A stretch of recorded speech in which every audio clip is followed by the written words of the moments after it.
이런 프로젝트를 하게 됐는지 어떤 내용들이 담겨 있는지 검증 결과는 어땠는지 오늘 들어보려고 합니다. 네, 우리 여기 받아도 되죠?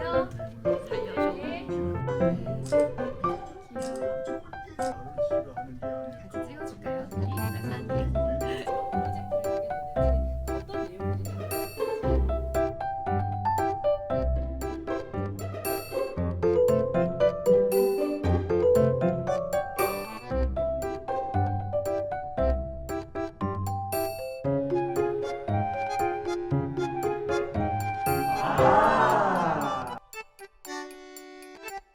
다 예산이 늘었는데 작년에 편성한 금년 예산 우리만 대구만 줄었다는 거예요.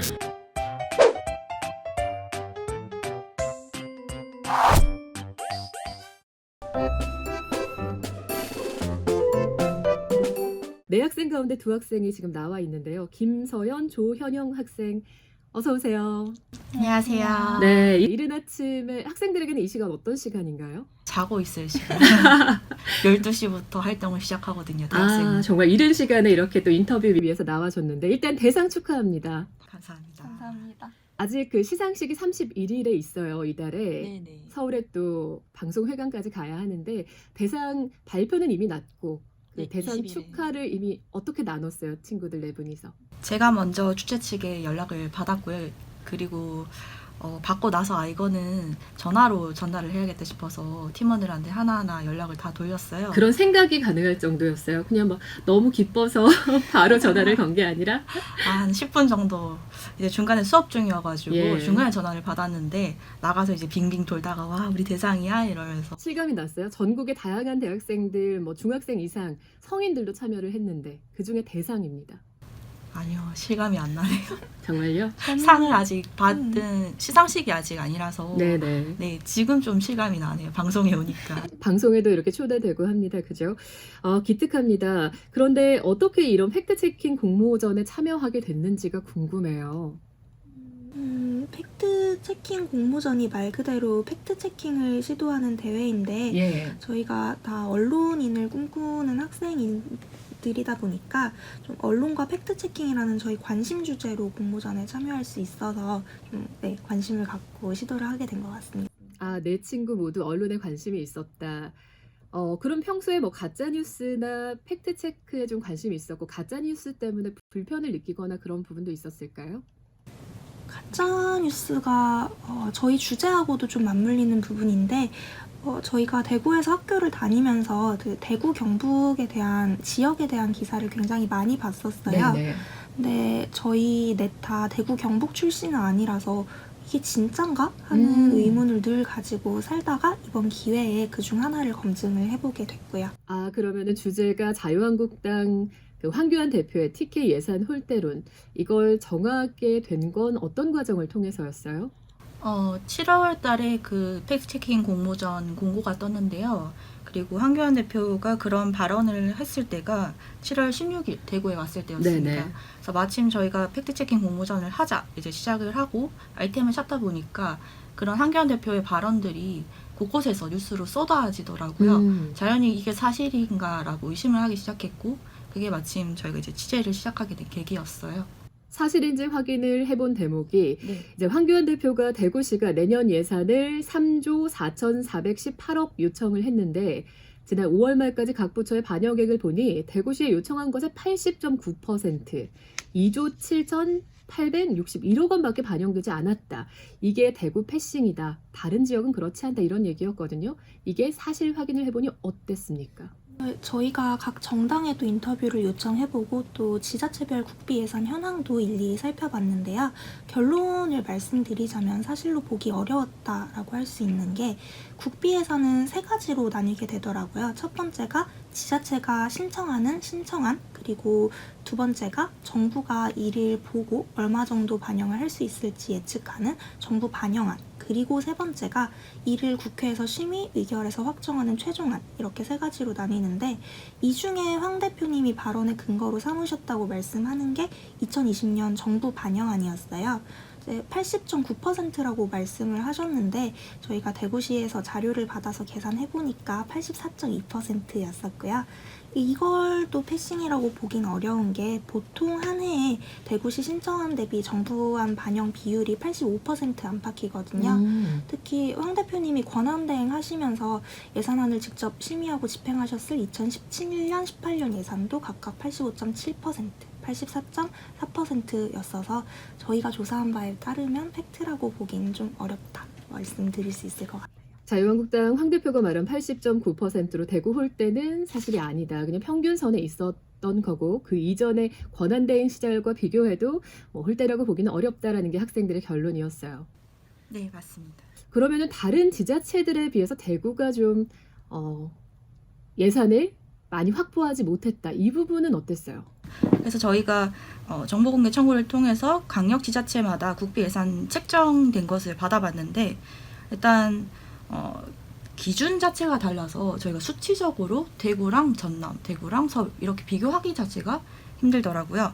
뭐 예를 들어서 전북 전남은 지자체 신청안을 아예 집계를 안 하는 경우가 있었고요. 네, 그리고 울산시는 전체 국비 중에서도 국고보조 사업 예산 기준으로만 금액을 산출했다고도 하고, 또 세종시는 어떤 사업은 자료에서 제외했다고도 하고, 또 대구 경북 같은 경우에는 의무복지 비용 같이 큰 파일을 크게 차지하는 금액 같은 경우에는 이걸 제외했는데 또 이걸 포함하는 지자체도 있어서 이걸 명백히 따져서 몇 %로 나눠가지고 대구만 줄었어요라고 하기에는 지자체마다 기준이 다르기 때문에 저희가 이거를 홀대라고 볼 수 있는가도 의문이 생겼습니다. 이 모든 검증 과정을 우리 지역 경북대학생 4명이 한 겁니다. 어렵지는 않았어요. 일반 학생들이고 정말 일반인인데 기자들도 하기 쉽지 않은 그 과정을 지금 다 검증을 했다는 건데요. 이게 검증해야 할 정보의 양이 많고 시간이 많이 들어서 그렇지 저희 같은 학생들도 충분히 시도해 볼 수 있을 만큼 그렇게 까다로운 일은 아니라고 생각이 들어요. 그런데 우리 학생들이 이 TK 홀대론을 검증하기로 주제 선정을 할 때 지역 언론들을 다 봤다면서요. 왜냐하면은 이 홀대론에 대한 검증이 있으면 우리가 할 필요가 없으니까. 네. 근데 이게 주제로 됐다는 건 그런 기사는 하나도 없었다라는 얘기가 되는 거네요. 저희 팀원 중에서 그 컴퓨터 학부 출신의 팀원을 영입을 한 이유가 그냥 단순히 황교안 대표의 발언이 사실이다 아니다를 그쳐서 이게 TK에서는 그러면 홀대론이 어떤 배경으로 논의가 되고 있고 어떻게 언론 보도가 되고 있는가가 궁금해서 그러면 지역 언론에서 특히 영향력 있는 대구 경북 기자협회에 속한 지역 언론에서는 어떻게 보도하고 있는가 이거를 알아보기 위해서 크롤링이라고 하는 그러니까 네이버 뉴스 검색에서 그 대구 예산 국비 이렇게 검색을 했을 때 나오는 235건을 이제 2014년부터 수집을 해서 가져왔고요. 웹 크롤링이라는 게 그 기사를 다 수집해서 끌어모으는 건가요? 네, 맞습니다. 네, 그랬더니 어떻게 됐어요? 네, 그래서 235건을 거의 사흘 밤날을 새면서 이제 하나씩 봤는데 저희가 봤던 거는 일단 홀대를 받고 있다라는 주장, 사설에 가장 많았고 그 다음에는 이제 홀대를 받았는데 어떤 지점에서 어떤 사업이 예산을 적게 받았다. 그래서 뭐 이런 예산이 필요하다 정도였고요. 그 이상 그러니까 홀대를 받았는데 왜 그러면 이 예산이 줄었고 또 왜 이 예산을 못 받았고 그리고 이거를 어떻게 앞으로 받을 수 있는가까지 나아갔던 기사는 거의 전무했고 또 저희처럼 그 국비 자체가 그 산출 기준이 다르기 때문에 이거를 비교할 수 없다라고 얘기를 하는 기사도 없었어요.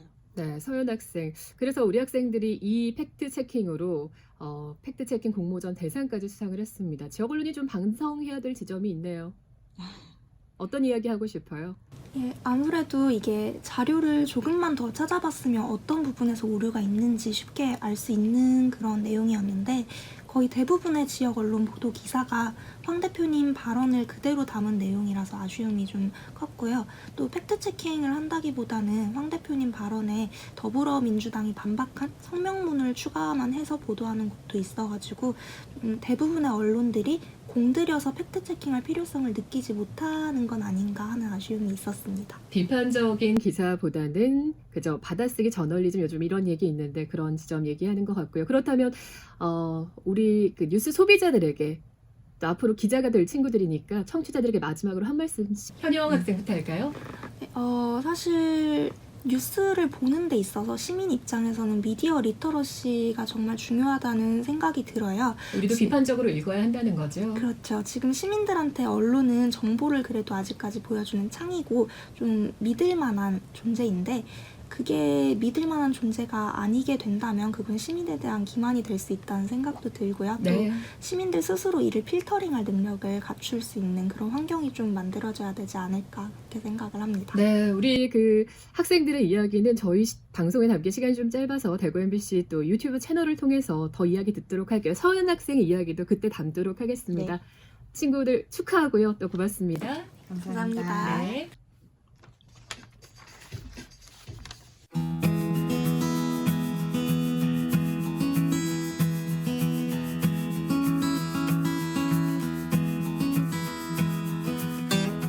안녕하세요. 제2회 팩트체킹 공모전에서 대상을 수상하게 된 신문방송학과 1호학번 노재현입니다. 안녕하세요. 네, 저는 경북대 경영학부에 재학 중인 김서현이라고 합니다.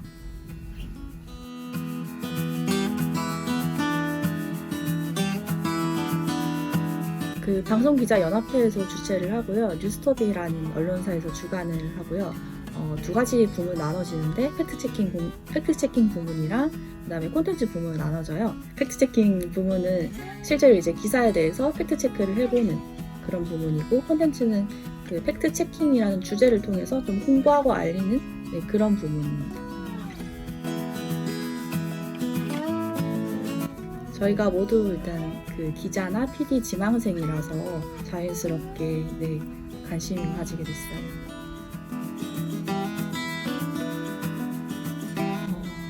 지금은 그 학교에 있는 언론고시원이라는 곳에서 이제 언론고시생끼리 공부하는 공간이 있거든요.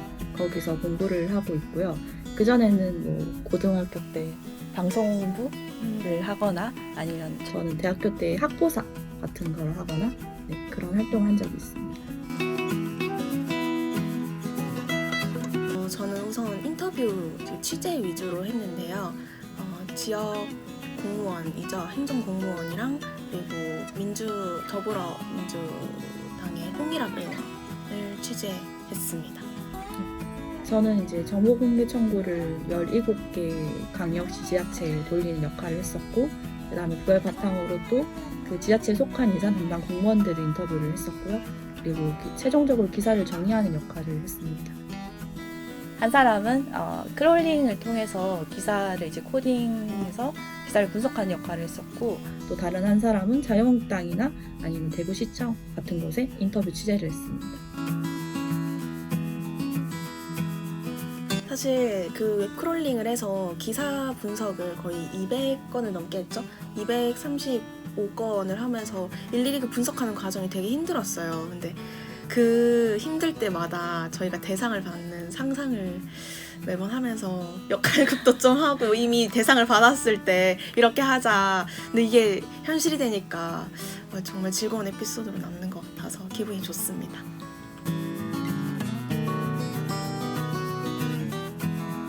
아까 라디오 방송에서 이제 그 지자체마다 예산 책정 기준이 달라서 수치 비교 자체를 할 수 없다라고 했는데, 그게 애초에 알고 시작했다기보다는 일단은 우리 수치 비교를 자료받아서 해보면 되겠다. 뭐 전남이랑 대구, 뭐 경북이랑 대구 이런 식으로. 근데 다 받아놓고 보니까 이게 기준이 다 다른 거예요. 그 자료마다. 그래서 다시 전화를 다 돌려야 했어요. 17개 시도를 받았으면 그중에 16개 시도에서 정보를 줬는데, 전화를 해서 이거 무슨 기준으로 책정을 하신 거냐, 이런 항목은 빠져있냐, 뭐 이런 거를 확인을 하고 이거 기준이 다 다르구나를 알게 됐고, 근데 그 과정 자체가 좀 손이 많이 가는 과정이었습니다.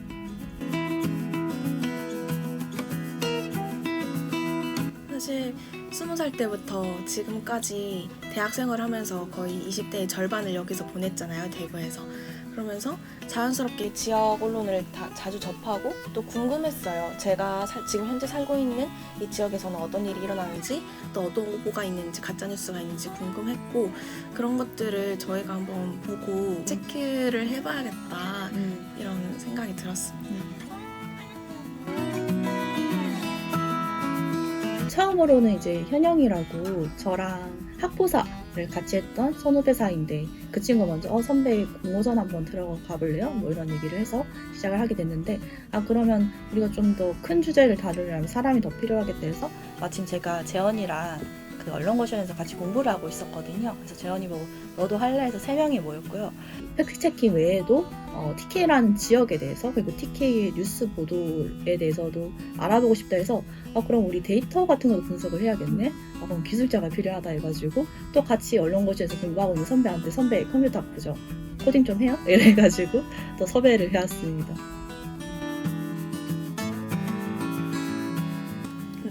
말씀하세요. 저희가 수상을 했던 그 이유를 나름 분석을 해보면 단순히 팩트체킹 그 자체에서 끝난 게 아니라 그 사안을 조금 더 넓게 보려고 했던 것 같아요. 그 전에는 이거 비슷한 사례가 있었는지 또 우리가 끝은 어떻게 맺어야 되는지 좀 더 확장시켜서 보려고 했던 기억이 나는데 팩트체킹을 하면서 그냥 단순히 그 사실 검증에만 그치지 말고 조금 더 시각을 넓혀서 항상 새로운 시각으로 보려고 노력을 하면 더 좋은 결과가 있을 거라고 생각합니다.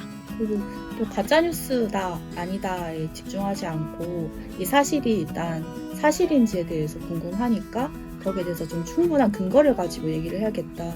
저희 주제 자체도 되게 정치적인 주제라서 이게 어떻게 보면 좀 정당 편파적으로 볼 수 있다는 걱정을 많이 했었거든요. 그 부분에 대해서 좀 더 확실한 팩트를 가지고 얘기를 하면 이게 우리가 굳이 가짜뉴스다라고 얘기를 강하게 하지 않더라도 저희가 보여주는 정보만으로도 독자들이 납득하실 수 있을 거란 생각을 했어요. 그게 꿀팁이란 꿀팁이 아닐까요? 네.